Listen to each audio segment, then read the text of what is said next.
आप जो कुछ भी करना चाहते हैं, आप खुद को अपने अंदर खुशी और स्पष्टता के क्षण तक लाएं।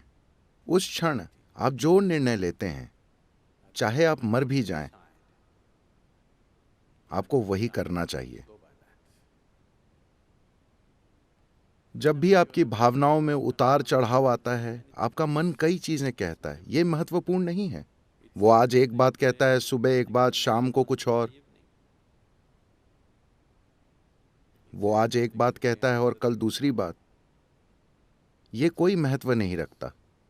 स्पष्टता के क्षण में मैं खुशी कह रहा हूं, क्योंकि जब आप खुश होते हैं तो आप बाध्य नहीं होते।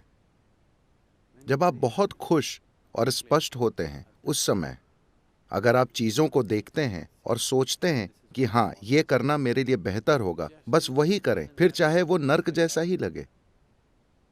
ये मायने नहीं रखता कि आप 10 साल तक नर्क से गुजरते हैं, आप बस वही करें, क्योंकि आपकी खुशहाली वही है।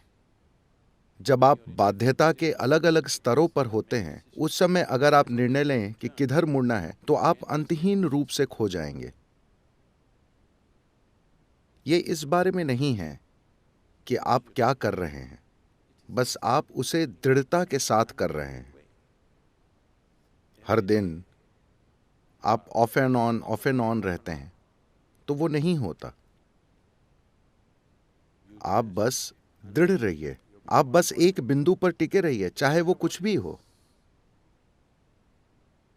अगर आप कसाई बनना चाहते हैं तो कसाई बनने पर अटल रहिए, ये खुल जाएगा।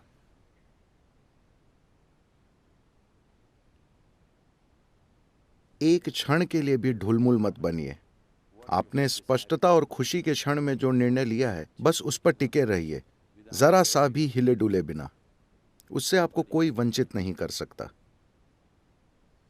हर दिन जब आपके विचार और भावनाएं इधर उधर उड़ते रहते हैं, आप अपना मन बदलते रहते हैं, आप गोल गोल घूमते रहेंगे, अंतहीन रूप से गोल गोल घूमते रहेंगे। क्योंकि जो अक्सर दिशा बदलता है, साफ है कि उसे कहीं भी जाने में दिलचस्पी नहीं है ना? आप जानते हैं कि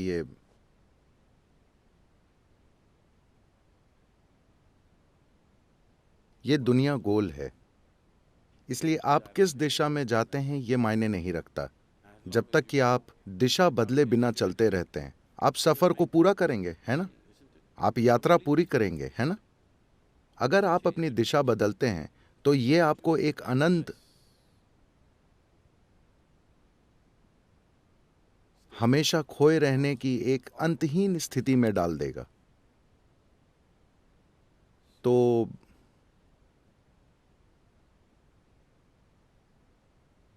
अगर आप वहां होना चाहते हैं, वहां रहिए, कोई समस्या नहीं है। आप यहां होना चाहते हैं, यहां रहिए।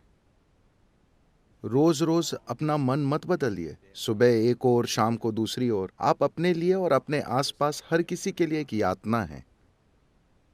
जो लगातार अपना मन बदलता रहता है, वे अपने और अपने आसपास हर किसी के लिए एक यातना है ना?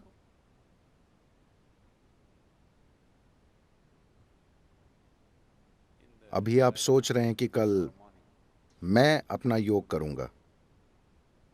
कल सुबह Dong at 5 o'clock in the morning. सुबह 5 बजे सुनते हैं। मैं रोज उसे सुनता हूं। मुझे नहीं पता कि आप में से कितने लोग उसे सुनते हैं। जैसे ही वो डोंग होता है, शायद हमें ड्रम बजाना चाहिए।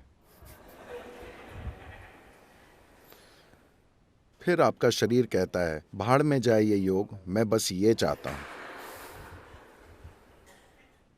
वो बदलता रहता है। प्राथमिकताएं बदलती बदलती बदलती रहती हैं। जीने का एक और तरीका है,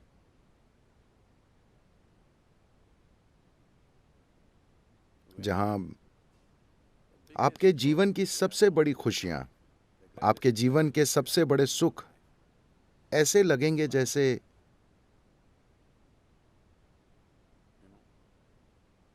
एक चींटी के सुख की तरह लगेंगे। ये जीव इसमें सक्षम है।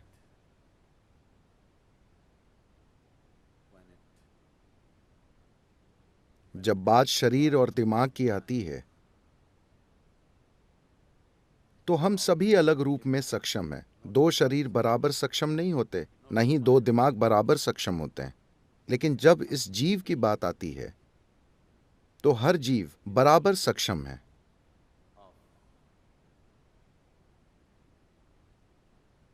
अपने भीतर अस्तित्व को समेटने में। वैज्ञानिक कहते हैं कि यह लगातार फैल रहा है, उसे कैसे समेटना है, यही सारी सुंदरता है। That which is endless, that which is eternal. जो अंतहीन है, शाश्वत है, जो असीम है और जो लगातार फैल रहा है, उसे इस जीव में समेटा जा सकता है। इस मामले में दो जीव अलग अलग क्षमतावान नहीं होते, हर जीव बराबर सक्षम होता है। ऐसा इसलिए नहीं होता क्योंकि आप दिशा बदलते रहते हैं। जब भी आपको एक छोटा सा कोना मिलता है जो आरामदेह है, आप वहीं रहने की कोशिश करते हैं। This so-called getting civilized has become a इस सभ्य होने की कोशिश ने आध्यात्मिक प्रक्रिया को बहुत बड़ा नुकसान पहुंचाया है। यह जरूरी नहीं है, मगर मैं कहना चाहूंगा, क्योंकि अगर आप नोमैड होते, आप नोमैड का मतलब जानते हैं? इसका मतलब है कि आप मैड नहीं हैं।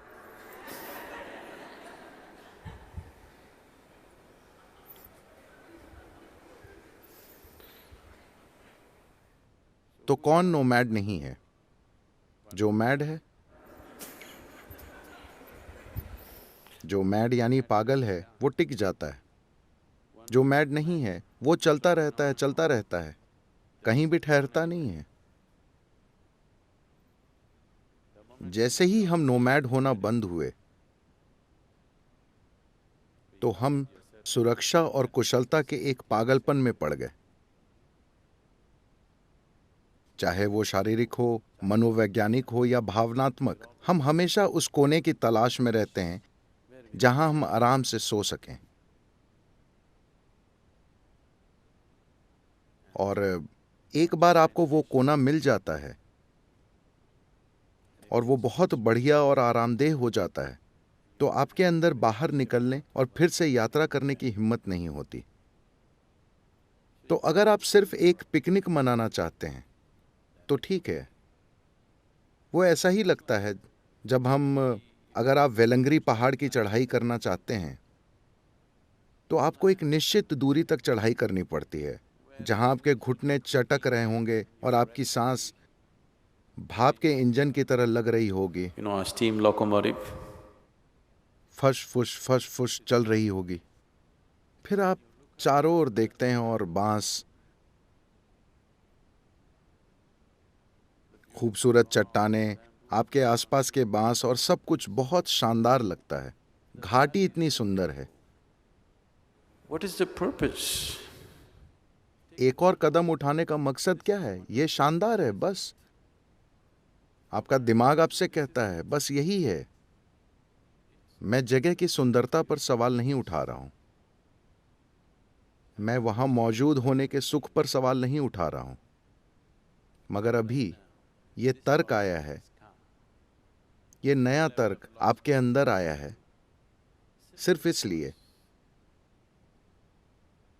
क्योंकि आपके फेफड़े एक स्टीम इंजन की तरह काम कर रहे हैं और आपके पैर एक जंग लगी बैलगाड़ी की तरह आवाज कर रहे हैं। तो नया तर्क आएगा। क्या आप देखते हैं कि हर बार आप जिन अलग अलग स्थितियों में पड़ते हैं, सुविधा या असुविधा की अलग अलग अवस्थाओं में पड़ते हैं, तो आप एक नया तर्क गढ़ लेते हैं? क्या आपने इस पर ध्यान दिया है? जैसा कि कहा जाता है, जब आप छात्र होते हैं तो हर कोई कम्युनिस्ट होता है। जैसे ही आपकी शिक्षा पूरी होती है और आपको नौकरी मिलती है, आप समाजवादी बन जाते हैं। और शादी होते ही आप पूंजीवादी हो जाते हैं।